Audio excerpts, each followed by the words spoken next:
அஸ்ஸலாமு அலைக்கும். Hi guys, இன்னைக்கு ஒரு குட்டி வீடியோ தான் பார்க்க போகிறோம்.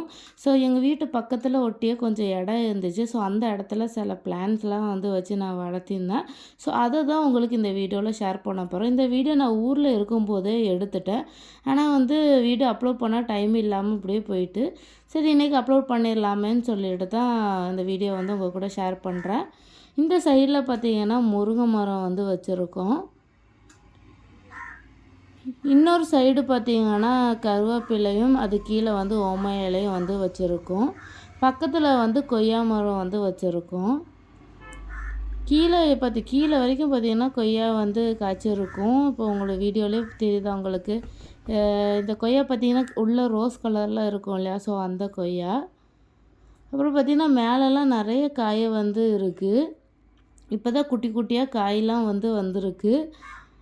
அதுக்கப்புறம் செம்பருத்தியும் பார்த்திங்கன்னா நல்லாவே வந்து வரும். கீழே வந்து மருதாணி இலை.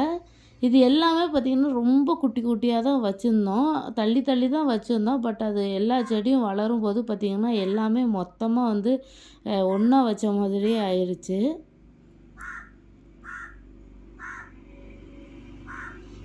கொய்யா மட்டும் நல்லா வந்து நிறைய வந்து காய்ச்சி வரும்.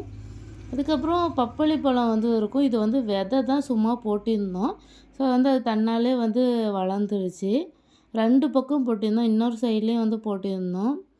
அதுக்கப்புறம் இது வந்து துளசி இலை, அப்புறம் ரம்பா இலை அப்படி சொல்லுவாங்க இல்லையா, ஸோ ரம்பா இலை. அப்போ பின்னாடி வந்து ஓம இலை. ஒரு பக்கெட்டில் வந்து கத்தாழை வச்சுருந்தேன். இன்னொன்று வந்து கொஞ்சம் தோண்டி வந்து ஒரு இடத்துல வந்து கத்தாழை வச்சுருந்தேன். ஸோ அதுக்கப்புறம் நம்ம பறிச்சோம் இல்லையா, அந்த கொய்யா வந்து கட் பண்ணி வந்து சாப்பிட்டோம். ரொம்ப டேஸ்ட்டாக இருந்துச்சு. ஸோ யாருக்கெல்லாம் வீட்டில் வந்து பிளான்ட் வளர்க்க ரொம்ப பிடிக்கும் அப்படிங்கிறத கீழே கமெண்டில் சொல்லுங்கள். இந்த வீடியோ உங்களுக்கு பிடிச்சிருந்தால் லைக் அண்ட் ஷேர் பண்ணுங்கள். அண்ட் மறக்காமல் என்னோடய சேனலை சப்ஸ்கிரைப் பண்ணாமல் பார்த்துட்டு இருக்கீங்கன்னா சப்ஸ்கிரைப் பண்ணிக்கோங்க. கூடவே பக்கத்தில் இருக்க நோட்டிஃபிகேஷன் பெல்லும் ஆன் பண்ணிக்கோங்க. அப்போ தான் நான் போகிற வீடியோ உங்களுக்கு நோட்டிஃபிகேஷனில் வரும். வீடியோ மிஸ் ஆகாது.